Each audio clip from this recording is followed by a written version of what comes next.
자, 오늘 우리에게 주시는 하나님의 말씀 같이 봅니다. 요한복음 21장 15절에서 19절까지의 말씀입니다. 요한복음 21장 15절에서 19절까지의 말씀을 우리 한 목소리로 봉독해 올리겠습니다. 시작. 그들이 조반 먹은 후에 예수께서 시몬 베드로에게 이르시되 요한의 아들 시몬아, 내가 이 사람들보다 나를 더 사랑하느냐 하시니 이르되 주님 그러하나이다. 내가 주님을 사랑하는 줄 주님께서 아시나이다. 이르시되 내 어린 양을 먹이라 하시고 또 두 번째 이르시되 요한의 아들 시몬아, 내가 나를 사랑하느냐 하시니 이르되 주님 그러하나이다. 내가 주님을 사랑하는 줄 주님께서 아시나이다. 이르되 내 양을 치라 하시고 세 번째 이르시되 요한의 아들 시몬아, 내가 나를 사랑하느냐 하시니 주께서 세 번째 내가 나를 사랑하느냐 하심으로 베드로가 근심하여 이르되 주님 모든 것을 아시오매 내가 주님을 사랑하는 줄을 주님께서 아시나이다. 예수께서 이르시되 내 양을 먹이라. 내가 진실로 진실로 내게 이르노니 내가 젊어서는 스스로 띠뛰고 원하는 곳으로 다녔거니와 늙어서는 내 팔을 벌리리니 남이 내게 띠띠우고 원하지 아니하는 곳으로 데려가리라. 이 말씀을 하심은 베드로가 어떠한 죽음으로 하나님께 영광을 돌릴 것을 가리키심이로라. 이 말씀을 하시고 베드로에게 이르시되 나를 따르라 하시니. 아멘. 네, 오늘 여러분과 함께 오죽하면 그럴까라는 제목으로 하나님 말씀 나누도록 하겠습니다. 저는 요즘 세상이 비난에 중독된 것 같다라는 생각을 자주 하게 됩니다. 뭐 정치다 뭐다 이렇게 미디어를 통해서 보면요, 정말 서로 잘못했다고 손찌검하기 바쁩니다. 뉴스를 보면 온통 누가 잘못됐다 누가 틀렸다라는 그런 논평으로 일색입니다. 우리 일상도 그런 것 같아요. 누군가 잘못됐다라는 얘기를, 누군가 틀렸다라는 얘기를 너무나 쉽게 한다는 것이죠. 나는 잘못이 없어요. 다 남 탓이에요. 물론 잘못된 것을 짚어주고 선한 방향과 그 대안을 제시하는 건강한 크리티시즘, 건강한 비판은 필요합니다.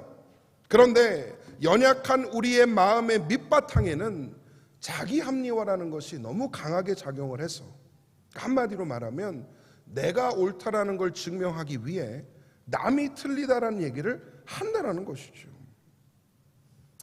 저는 우리가 누군가를 비난하거나 부정적인 얘기를 하고 싶다라는 마음이 들고 생각이 들 때 저는 이렇게 생각을 했으면 좋겠습니다. 한번 따라서 해보실까요?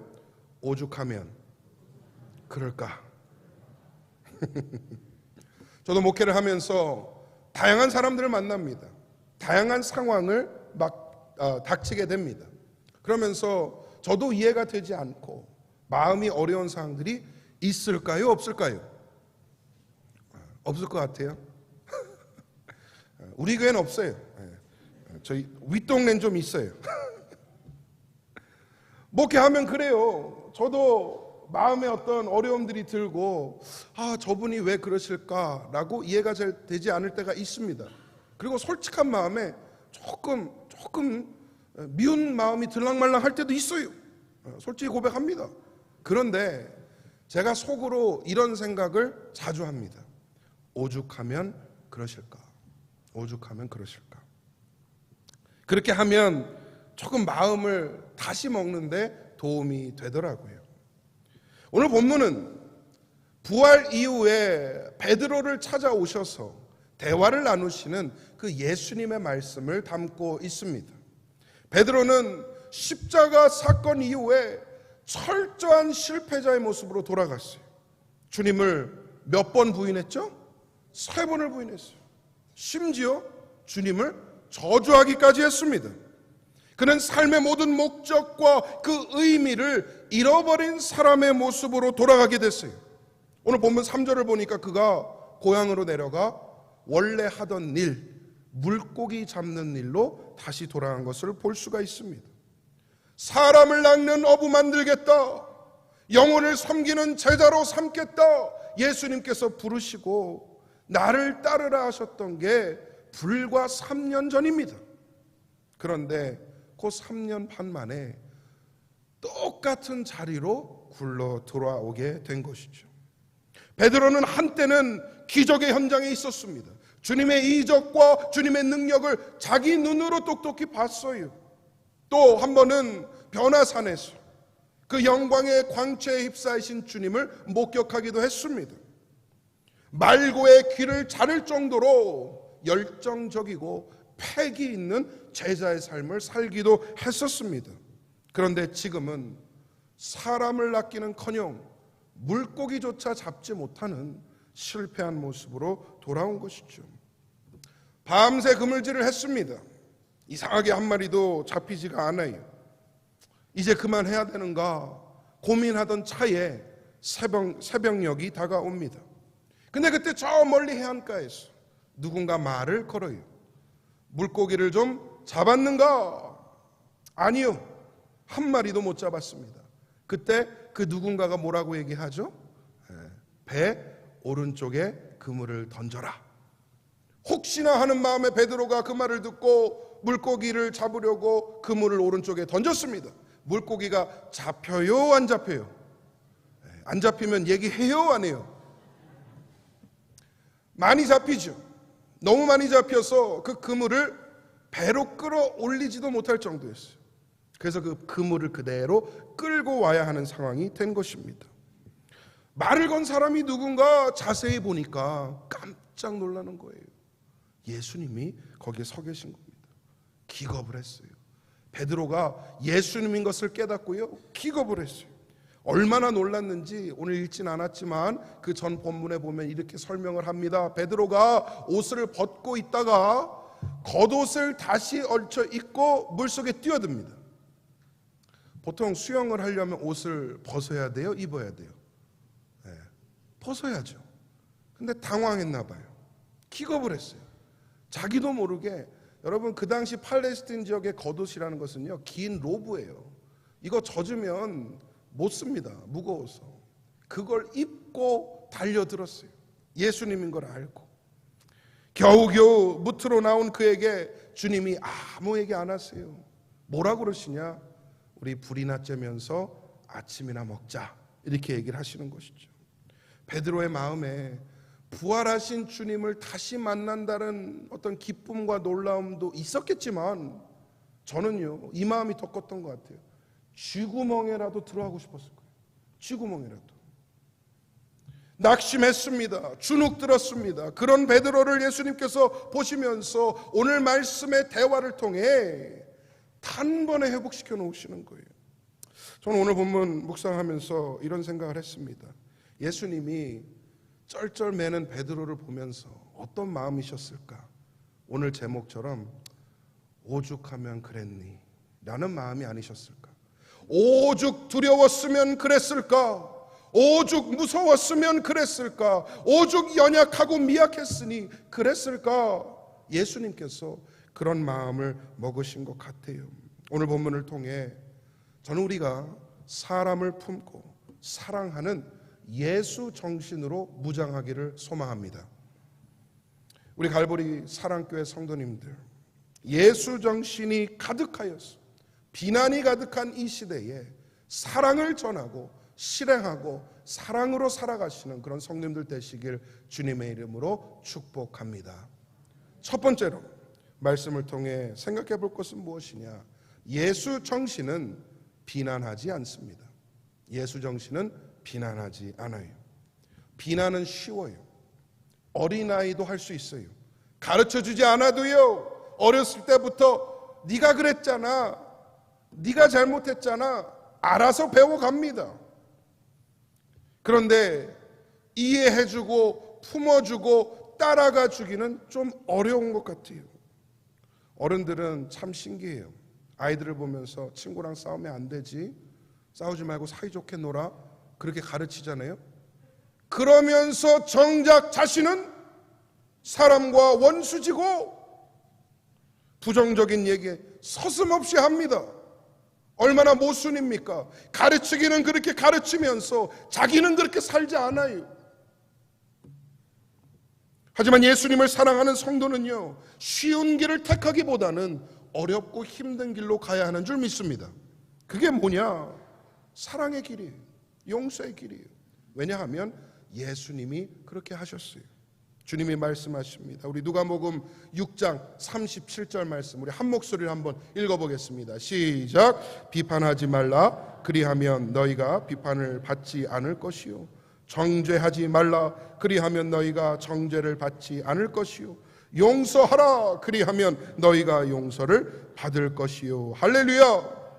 이게 예수 정신입니다. 이게 예수님의 사랑의 정신이에요. 사실 베드로는 돌이킬 수 없는 실수를 저질렀어요. 솔직히 말하면 베드로는 회복하기 어려운 상태에 이르게 되었습니다. 그렇게 사랑하고 따랐던 주님을요, 3번이나 부인하고 저주했다는 것이죠.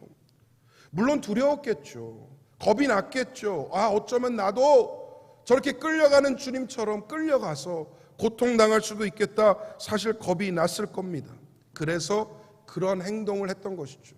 그런데 여러분, 이런 베드로를 보고 제자들 가운데에 잘못했다 비난할 수 있는 사람이 있겠습니까? 다 비슷하지 않았을까요? 뿔뿔이 흩어졌잖아요. 우리라고 베드로를 비난할 수 있겠습니까? 그 입장이 된다면, 그 상황이 된다면 나라고 다르게 행동할 수 있을까? 자신 있으십니까? 베드로를 비난할 수 있는 사람은요, 딱 한 분이셨어요. 누구예요? 예수님이었어요. 예수님. 제가 만약에 예수님이었으면 한마디 했을 겁니다. 베드로를 만나가지고, 네가 어찌 감히 나한테 그럴 수 있니? 3년을 넘게 동거동락했던 자타공인 수제자라는 네가 어떻게 나를 그렇게 할 수 있니? 부인만 하면 됐지 저주까지 할 게 있겠니? 넌 자격도 없고 회복불능인 실패자다 라고 하셔도요, 사실 할 말이 없는 게 베드로의 처지였습니다. 그런데 주님이 1절 그런 말씀을 안 하세요. 안 하세요. 예수님이 사람을 야단치지 못하셔서 그럴까? 사랑의 주님이시니까 싫은 말 못하셔서 그럴까? 저는 아니라고 봅니다. 베드로는요, 예전에 예수님한테 호되게 야단맞은 적이 있어요. 십자가를 얘기하시고 죽음을 얘기하시고 그러니까 베드로가 그때 뭐라 그래요? 주님 절대 안 됩니다. 제가 그렇게 두지 않겠습니다. 불가한 일입니다. 그랬을 때 예수님이 역시 베드로다, 역시 수제자다 그러셨나요? 그게 뭐라 그래요? 심한 말씀을 하시잖아요. 사탄아 내 뒤로 물러가라. 사탄아 내 뒤로 물러가라. 얼마나 무섭게 야단을 치신 겁니까? 그러니까 주님이 야단을 못 치시는 분이 아니더라고요. 필요할 때는 호되게 깨우쳐 주시기도 합니다. 그런데 완전히 낙심해버린 베드로를 보시니까 오늘 주님이 오히려 다른 질문을 하세요. 뭐라고 물어보십니까? 네가 나를 사랑하느냐? 네가 나를 사랑하느냐? 이 질문을 3번을 반복하십니다. 마치 주님을 3번 부인했던 베드로를 다시 회복시키시는 듯 3번을 사랑하느냐 물으시는 것이죠. 이 질문을 통해서요, 베드로는 실패자에서 다시 한번 제자의 자리로 설 수 있게 되었습니다. 비난이 아니라 완전히 품어주시는 사랑을 주님께서 보여주시니 베드로는 변화할 수 있게 된 것이죠. 여러분 잘 들으세요.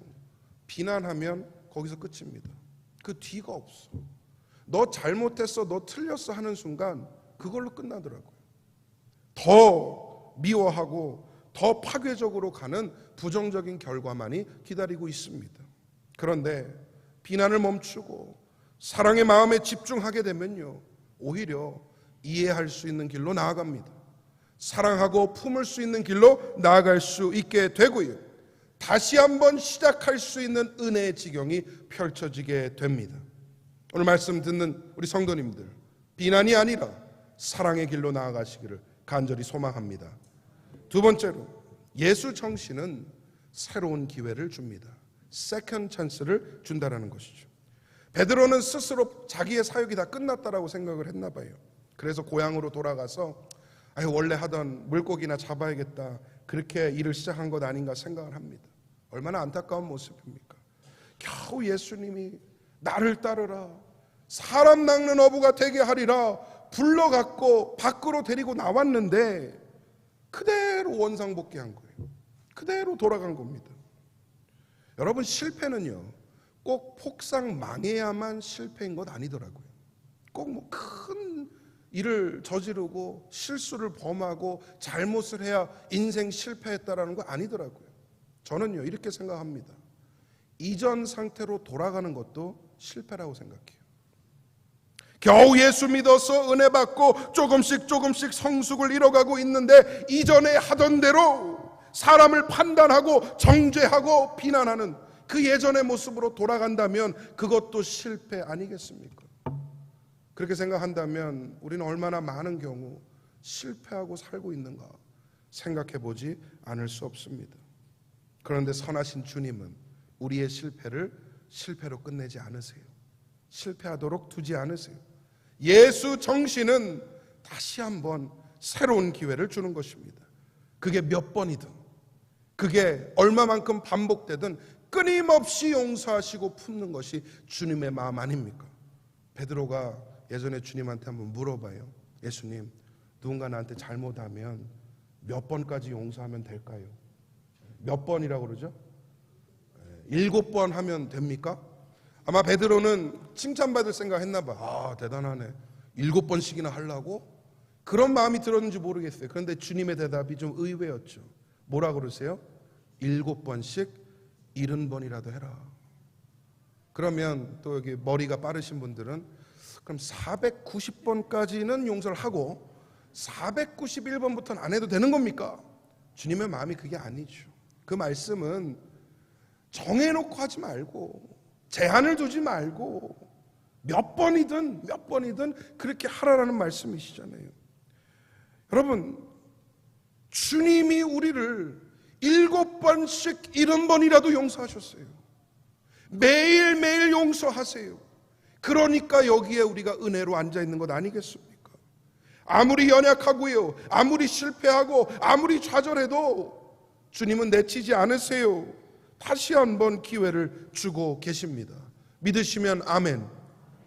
그 은혜에 의지해서 사는 게 성도예요. 그런데 그런 은혜와 자비 아래 살면서, 그런 사랑을 누리면서 왜 우리는 단 한 번을 용서하지 못하는 걸까? 왜 단 한 번을 품지 못하는 걸까? 왜 나는 사랑의 마음을 품지 못하고 주님을 닮지 못하는 건가? 이런 말씀을 하시는 분들이 가끔 있어요. 나는 한 번 아니면 아니야. 나는 원칙이 그래. 내 성격이 그래. 그게 나야? 그런 말 들은 적 있어요, 없어요?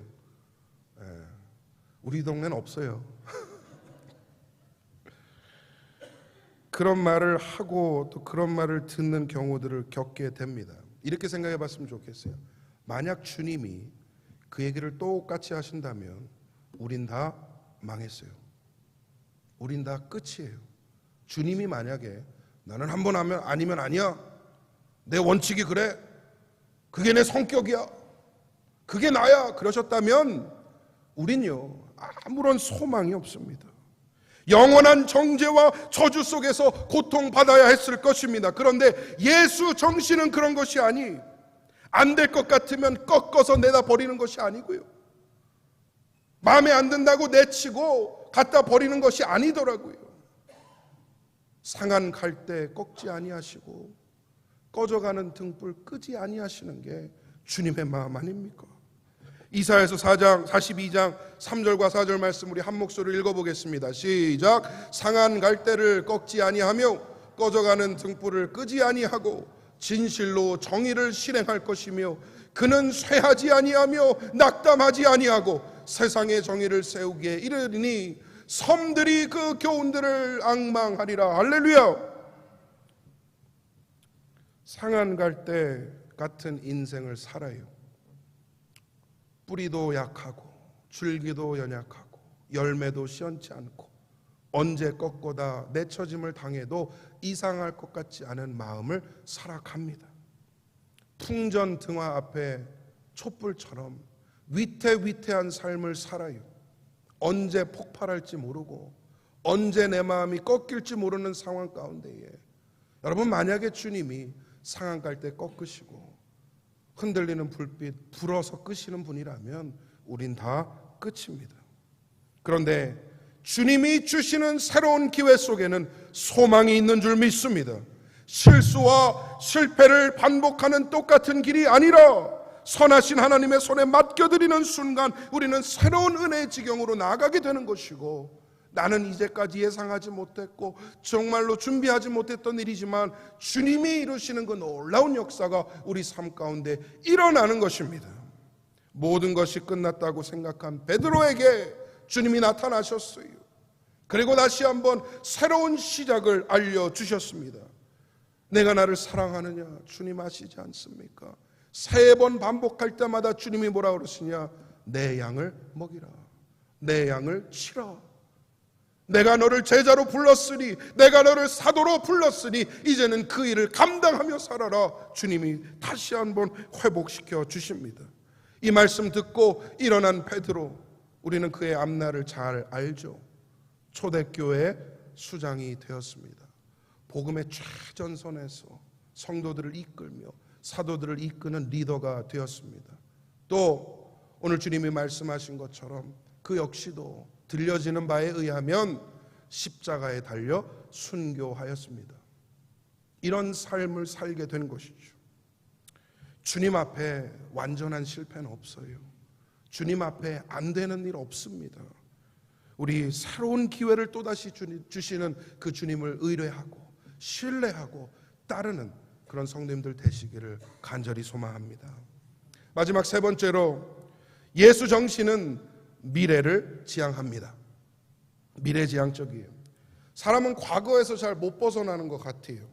과거의 어떤 상처나 원망 때문에 현재 삶을 충실하게 살지 못하는 경우도 있고요. 과거에 발목이 잡혀갖고 미래를 망치는 경우도 종종 보게 됩니다. 왜냐하면 사람에게 과거는요, 단순히 지나간 시간이 아니더라고요. 과거라는 것이 지금의 나를 만들어 놓은 정체성이 되어버립니다. 근데 여러분, 성도는 그러면 안 돼요. 과거가 나를 만든 것이 아니라 주의 은혜로 지금 이 자리에 서 있는 것입니다. 믿으시면 아멘. 하루는 바리새인들이 간음하다 잡힌 여인을 예수님 앞으로 끌고 와요. 예수님, 율법에 보니까 이런 여인은 돌로 치라라고 그러는데 어떻게 할까요? 진짜 어떤 순진한 마음에 진심으로 물어보는 거라면 좋을 텐데 이들의 속셈이 뻔하죠. 테스트예요. 시비 거는 겁니다. 뭐라고 답을 하든 간에 예수님을 비난하기 위해서 꼬투리를 잡으려는 것이죠. 만약에 주님이 야, 그럼 율법대로 처리해, 돌로 쳐, 그러면 이제까지 사랑과 용서, 포용을 가르쳤던 그럼 당신 복음은 다 거짓 아닙니까? 라고 했을 것이고, 그 율법엔 그렇게 하지만 우리 사랑하자, 이 여인을 보내라 라고 하면 그럼 당신은 율법도 지키지 않고 하나님 앞에 불경을 저지른 자입니까? 라고 했을 겁니다. 그때 주님이 참 지혜로운 행동을 하시잖아요. 땅바닥에다가 성경을 보니까 뭘 쓰셨대요. 내용은 아무도 몰라요. 저는 그래서 성경 기자한테 불만이 좀 하나 있어요. 나중에 천국 가면 좀, 아니 너무 불친절하게 성경을 기록한 거 아닙니까? 뭐라고 쓰셨으면 그 내용도 적어 주셔야 우리가 알고 은혜도 받고 그럴 텐데 내용이 없어요. 그냥 쓰셨대요. 뭐라고 쓰셨는지는 모르겠는데 바리새인들이 그걸 보고요, 어떤 행동을 하느냐? 돌을 다 내려놓고 흩어지기 시작합니다. 다 갔어요. 나중에는 주님과 여인만이 그 자리에 남았습니다. 근데 그때 예수님께서 여인에게 정말 놀라운 말씀을 하세요. 뭐라고 그러시냐 하면 나도 너를 정죄하지 아니하리니 가서 다시는 죄를 범하지 말라라고 하시면서 보내요. 잘 들으세요. 현행범이에요. 현장에서 잡혀서 붙잡혀 왔어요. 우리가 흔히 생각하기로는 행동에 대한 결과, 죄에 대한 대가가 있어야 되는 거 아닌가라고 생각할 수 있어요. 그런데 오늘 주님이 그러세요. 나 너 정죄 안 할게. 나 너에게 죄를 묻지 않을게. 다만 앞으로 똑같은 죄를 짓지 말아라 라고 보내시는 거죠. 여러분 놀랍지 않습니까? 과거의 죄보다는 앞으로의 선한 삶을 바라보라고 하시는 거예요. 주님은 지금 당장 너의 잘못, 너의 실수, 너의 범죄 있지만 나 그거 묻지 않을게. 다만 이제부터 예수 정신으로 살아라 라고 가르쳐 주시는 것이죠. 이게 은혜입니다. 이게 정말 놀라운 은혜예요. 저는 예수를 믿는 기독신앙의 가장 큰 장점 중에 하나가 뭐냐라고 했을 때 바로 미래지향적인 것이라 생각합니다. 주님은 과거를 묻지 않으세요. 과거의 나에 대해서 그렇게 큰 관심을 두지 않으세요. 주님은 앞으로의 나에 훨씬 더 큰 관심을 두고 계십니다. 사람의 발목을 지독하게도 붙잡는 그 과거의 사슬을 끊으라 하시고 이제는 복음으로 사랑으로 앞을 향해 나아가라고 말씀하시는 것이죠. 여러분과 저가 그렇게 살기를 소망합니다. 시간이 살같이 가요. 세월이 너무나 빠릅니다. 지나간 과거의 연연해 살기에는 인생이 너무나 짧다는 것이죠. 과감하게 정리할 건 정리하시고 비워낼 건 비워내시고 놔줄 건 놔주시는 은혜가 있기를 소망합니다. 빌립보서 3장 13절 14절 말씀 함께 읽습니다. 시작. 형제들아 나는 아직 내가 잡은 줄로 여기지 아니하고 오직 한 일 즉 뒤에 있는 것은 잊어버리고 앞에 있는 것을 잡으려고 표대를 향하여 그리스도 예수 안에서 하나님이 위에서 부르신 부름의 상을 위하여 달려가노라. 할렐루야. 뒤에 있는 것은 잊어버리시오. 앞에 계신 우리의 표대요, 우리의 목적이요, 우리의 소망 되시는 예수님을 향해 달려가시는 성도님들 되기를 간절히 소망합니다. 말씀 맺겠습니다. 오죽하면 그럴까? 오죽하면 그럴까? 생각하면 마음이 조금씩 바뀌어요. 다 사정이 있겠지. 그럴 만한 이유가 있었겠지. 내가 모르는 뭔가가 분명 있겠지. 이런 식으로 마음을 먹으면요 조금 더 다가가기 수월해지기 시작합니다. 쉽지 않은 길이에요. 분명합니다. 그런데 내가 참 어렵고 손해보는 길 같지만 그 길에 일단 발을 내디디면요 주님의 은혜가 발견돼요. 그 안에서 주님 주시는 힘을 찾게 됩니다.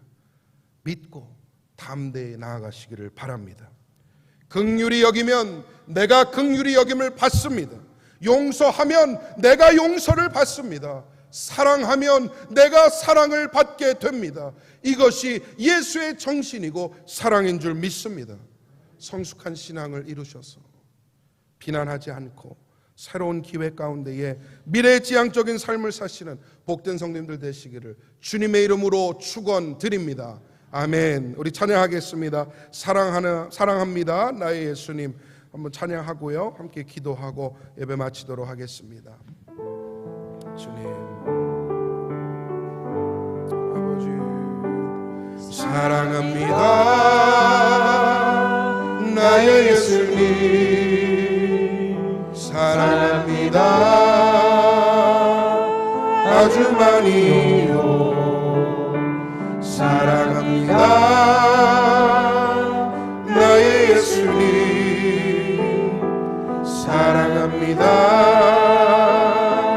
그것뿐이에요. 사랑한다 들어 사랑한다 들어 내가 너를 잘 아노라. 사랑한다 들어 사랑한다 들어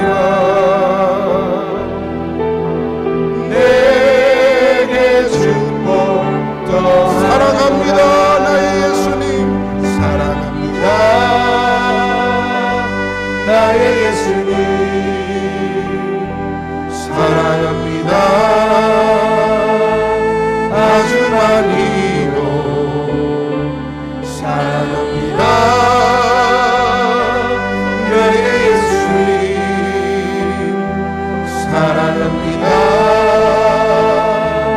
그가 충분해요. 사랑한다 내 딸아 사랑한다 내 딸아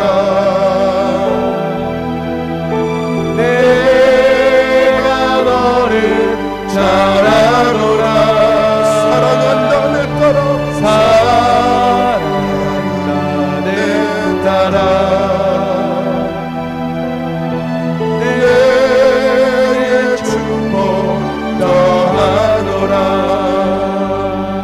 우리 시간 주님을 품으며 생각하며 기도하기를 원합니다. 말씀 주신 대로 하나님 나의 마음에 예수 정신이 가득 차게 하여 주시고 그 정신으로 살아가게 하여 주시옵소서. 긍휼의 마음을 알아가여 주시옵소서. 품고 이해하는 마음을 나에게 허락하여 주시옵소서. 우리 합심하여서 결단 기도하겠습니다.